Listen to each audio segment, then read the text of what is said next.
Olivier Véran, bonjour. Bonjour. Merci d'être avec nous, député La République En Marche de l'Isère, rapporteur général du budget de la sécurité sociale. Nous allons parler de ce budget, mais auparavant, la cigarette électronique, vous avez vu la baisse des ventes de la cigarette électronique.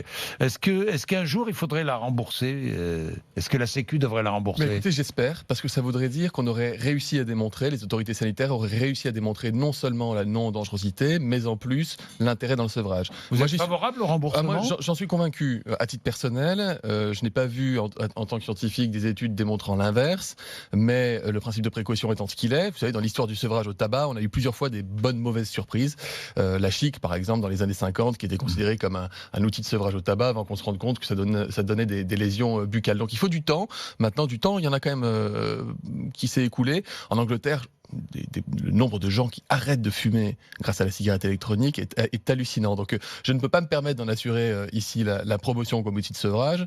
Par contre, je fais vraiment le distinguo entre la cigarette électronique avec des produits utilisés en France, notamment les produits bio de tous les réseaux de vapoteurs, etc., avec les huiles de THC qui ont pu être consommées aux États-Unis. Donc vous demandez le remboursement par la sécurité sociale? Je ne demande pas, je demande à ce qu'on avance très vite. Vous y êtes favorable? Oui, qu'on avance très vite dans l'expérimentation pour pouvoir démontrer la non-toxicité définitive et qu'on puisse aller...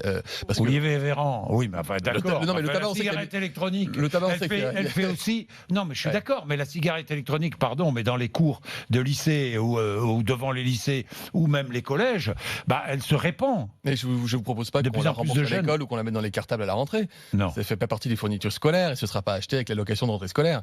Évidemment, il faut faire attention. La nicotine est une saloperie, pardon, mais quand on devient dépendant à la nicotine, on l'est pour quasiment toute la vie. La cigarette électronique, il y a de la nicotine dedans. Mais oui, mais là, on parle d'outils de sevrage. On devient dépendant. C'est-à-dire que la sécurité sociale rembourserait un produit qui crée la dépendance. Entre une combustion de tabac qui vous flingue les bronches, les artères, qui provoque des cancers, et du vapotage, c'est-à-dire que vous n'avez pas de combustion, mais vous inhalez de la vapeur qui, pour l'instant, de ce qu'on sait, ne provoque pas le même type de lésion. Il n'y a pas photo, Jean-Jacques Bourdin. Maintenant, entre ne pas consommer de nicotine de toute sa vie et en consommer, évidemment qu'il ne faut pas en consommer. Et c'est pour ça que moi, j'étais promoteur, d'ailleurs, de l'interdiction de la publicité dans les lieux publics, de l'interdiction de l'accès aux jeunes. Je suis contre les petits parfums là qu'on voit sur votre écran avec des parfums boomerang, etc., destinés à un public jeune. Je trouve que c'est, pardon, mais dégueulasse. Faut les interdire, à un public de jeunes. Mais là, on s'adresse à un public très jeune, accessible. Alors, en tout cas, tout ce qui est packaging destiné aux gamins, oui.